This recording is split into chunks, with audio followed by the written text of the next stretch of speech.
বলেন রান্না কেমন হয়েছে? খুব ভালো। খুব ভালো। আপনি আপনি তো হাঁস পছন্দ করেন কেন বলেন?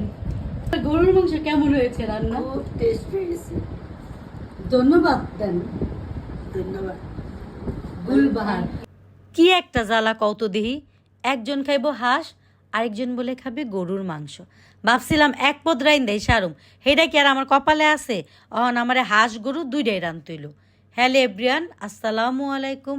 আজকে এখানে আমি দুইটা হাঁস নিয়ে নিয়েছি, একদম কুটা কাটা করা, সুন্দর করে ধোয়া ছিল, বাট তারপরও আমি একটু ধুয়ে নিলাম। তো হাঁস রান্না করার জন্য প্রথমে আমি প্যানের মধ্যে অনেকগুলা পেঁয়াজ, তারপরে গরম মশলা সব দিয়ে দিলাম। আর হাঁস কিন্তু একটু ঝাল ঝাল করে রানলেই বেশি খাইতে ভালো লাগে। তো হাঁসের জন্য এখানে আমি বেশি করে মরিচ দিয়ে মশলাগুলোকে খুব ভালো মতো লাল লাল করে কষিয়ে নিলাম। তারপরে হাঁসের মাংসগুলো দিয়ে দিলাম। আর এই যে কষানোর পর লুকসটা দেখেন, মানে এখনই দেখে একটা খাই খাই ভাব। আমার তো মনে হচ্ছিল এখনই খেয়ে ফেলি, থাক পরে খামনে। তো এখানে পানি অ্যাড করে দিলাম আর একটা রসুন দিয়ে দিলাম। রসুনটা দেওয়ার পর সুন্দর একটা স্মেল বের হয়।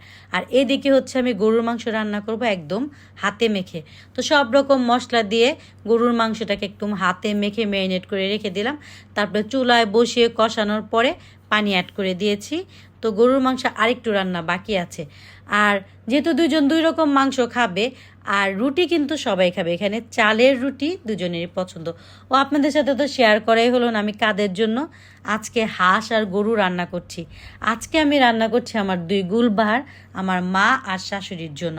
তাদের দুজনেরই চালের রুটি দিয়ে মাংস খেতে খুবই পছন্দের। আর রুটিগুলো দেখেন কি সুন্দর ফুলকু ফুলকু করে ফুলে যাচ্ছে। তো মাংসগুলো কিন্তু রান্না হয়ে গেছে, এখন আমি একটু তেলানি দিব বা বাগার। আমগো বিক্রমপুরে কয় বাগার, অনেক জায়গায় অনেক কিছু বলে। তো এখানে হচ্ছে পেঁয়াজ, কাঁচামরিচ, তারপরে আস্ত জিরা দিয়ে আমি তেলানি দিলাম। একজন হাঁস একজন গরু দাও, ওই গুলবাহার বসাই দাও না, একজনের দাও, গুলবাহারে দাও, আমাদের গুলবাহার। আমার মা হাঁস দাও, হাঁস দাও।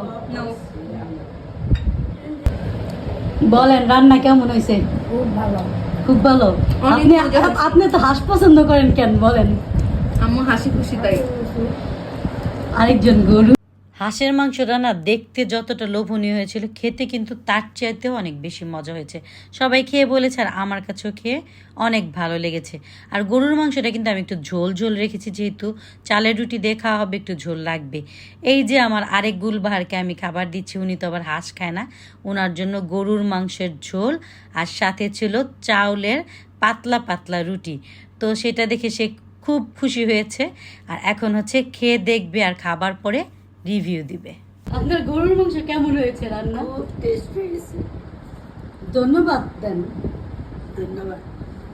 গুলবাহার আজকে দুই গুলবাহারের জন্য রান্না করছি, একজনের জন্য গরুর মাংস, একজনের জন্য হাঁসের মাংস। তারা খুশি থাকলে আমি খুশি, আলহামদুলিল্লাহ।